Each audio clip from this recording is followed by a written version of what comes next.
NOC live प्रसारित किया जा रहा है। इस वर्ष हम वो एजुकेटर के रूप में अभिभावकों की भूमिका की जो गतिविधियाँ थी उनमें बहुत किस्म की बाधाएं आईं और स्कूल को बंद रखना पड़ा। लेकिन हमारे बहुत सारे बच्चे ऐसे हैं जो कि ऑनलाइन नहीं जुड़ पाते हैं। आस्था, मेरी आवाज आ रही है आपको? जी सर।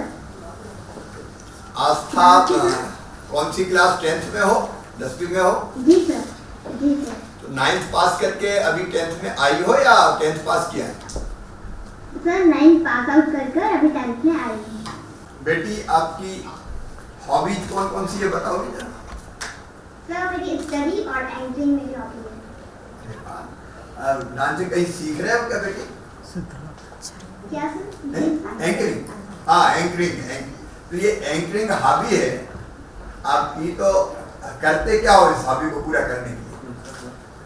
सर मेरे स्कूल में जो भी फंक्शंस होते हैं उसमें मुझे अपॉर्चुनिटी दी जाती है एंकरिंग की और मेरे को अच्छा लगता है। Very good. ऑनलाइन क्लासेस के थ्रू जितनी नॉलेज, जितना ज्ञान मिलना चाहिए वो हमको मिल जाता था?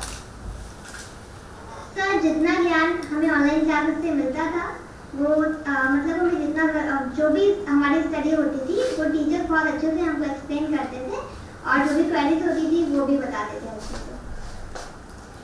ऑनलाइन और एक्चुअल जब क्लास लगती है उसमें अंतर क्या समझ में आता है?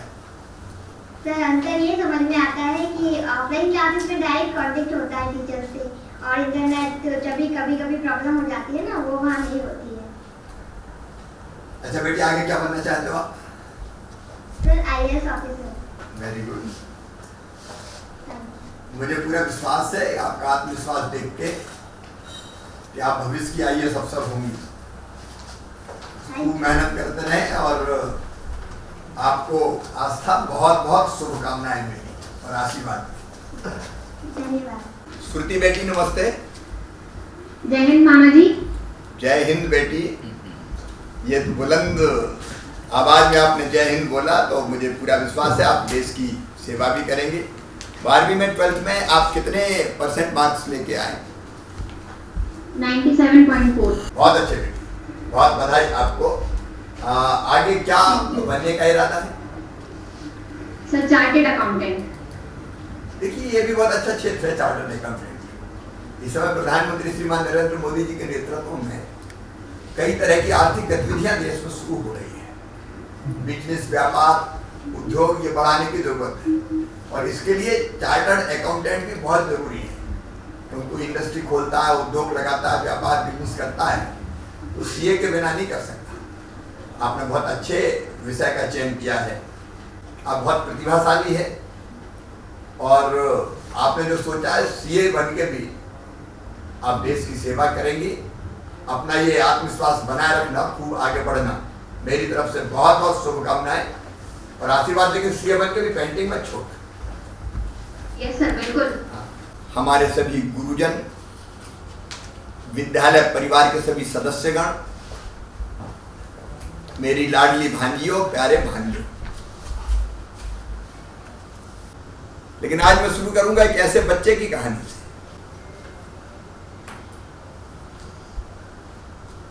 जिसने 13 अप्रैल 1919 को और जलियांवाला बाग का बदला लेके इंग्लैंड की धरती पर ही फांसी के फंदे पे चढ़ गए ऊधम सिंह। आज उनकी पुण्यतिथि है, मैं उनको प्रणाम करता हूं। आज मुंशी प्रेमचंद जी का भी जन्मदिन है, हिंदी के सबसे बड़े कहानीकार, उनको भी प्रणाम करता हूं। मेरे प्रिय बच्चों, बचपन का समय हमारी जिंदगी का सबसे महत्वपूर्ण समय होता है। आज जब मैं तुम्हारे साथ होता हूं अपना बचपन भी याद आ जाता है। लेकिन बचपन इसलिए और महत्वपूर्ण है कि बचपन में ही बड़े होके हम क्या बनेंगे इसकी नींव पक्की हो जाती है। और इसलिए मैं आज आपसे यह आग्रह कर रहा हूं ये समय जरूर कष्ट का है, संकट का है, कोरोना काल अभी चल रहा है। कोरोना काल में भी उनकी गतिविधियां थमी नहीं, वो कुछ ना कुछ बेहतर करने के प्रयास करते रहे। मैं कोरोना काल के कारण, क्योंकि अभिभावक भी आज मुझसे जुड़े हैं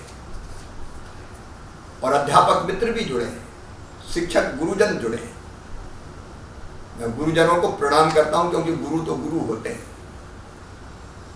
गुरु से बड़ा पद कोई हो नहीं सकता। जिस लगन से और मेहनत से बच्चों के अध्यापन का काम आपने किया, उसके लिए मैं प्रदेश की जनता की ओर से आपको हृदय से धन्यवाद देता हूं। कई हमारे शिक्षकों ने घर को ही स्कूल बना दिया था, कई जान हथेली पे लेके स्कूल जाते रहे, बच्चों को सिखाने का प्रयत्न करते रहे।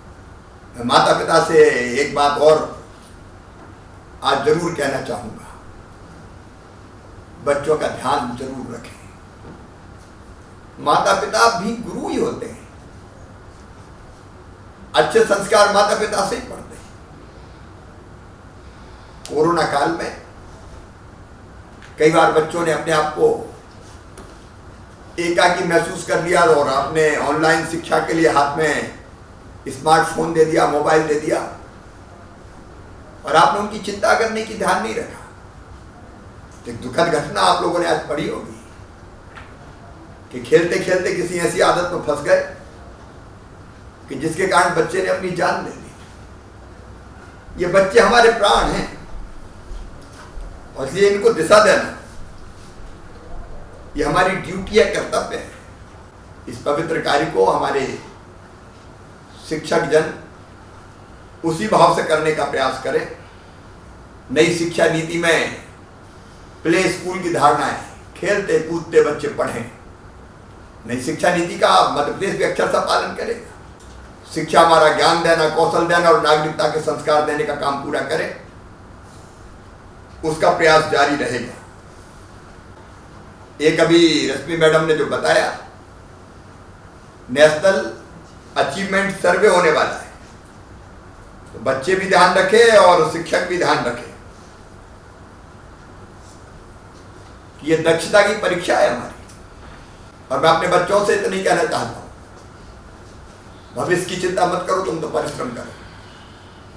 धन के अभाव की भी चिंता मत करना। अगर एक नहीं अनेक योजनाएं, आज मैं योजनाएं बता नहीं रहा, जो आपके बेहतर शिक्षण के लिए संबल योजना के अंतर्गत प्रतिभाशाली बच्चों की फीस भरवाने का काम, डॉक्टर इंजीनियर बनना है, IIT IIM करना है, रास्ते हमने निकालने, कई तरह की योजना बनाई, और जरूरत पड़ेगी तो नई भी बना दूंगा, चिंता मत करना। लेकिन धन की बाधा पढ़ाई में नहीं आने दूंगा। प्रतिभा का प्रकटीकरण करो, मेहनत करो, रास्ता हम बनाएंगे। पढ़ते जाओ, आगे बढ़ते जाओ। कैरियर काउंसलिंग में भी मदद करेंगे। ऊपर आगे बढ़ के अपने देश की सेवा करो, माता पिता का नाम रोशन करो, और अपने जीवन को ऐसा बनाओ कि तुम्हें स्वयं गर्व हो कि एक बेहतर मानव जीवन हमने जिया है। निश्चित तौर पर तुम्हारा जीवन यशस्वी होगा, ये मेरा विश्वास है। हर कदम पर सरकार आपके साथ है। मेरी बहुत बहुत शुभकामनाएं, आशीर्वाद। गुरुजनों को प्रणाम। नया मध्य प्रदेश गढ़ेंगे नई शिक्षा नीति के माध्यम से। बच्चे पढ़ेंगे भी, खेलेंगे कूदेंगे भी, और आगे बढ़ेंगे भी, और देश को और अपने मध्य प्रदेश को आगे बढ़ाएंगे। बहुत बहुत शुभकामनाएं, बहुत आशीर्वाद, प्यार। धन्यवाद।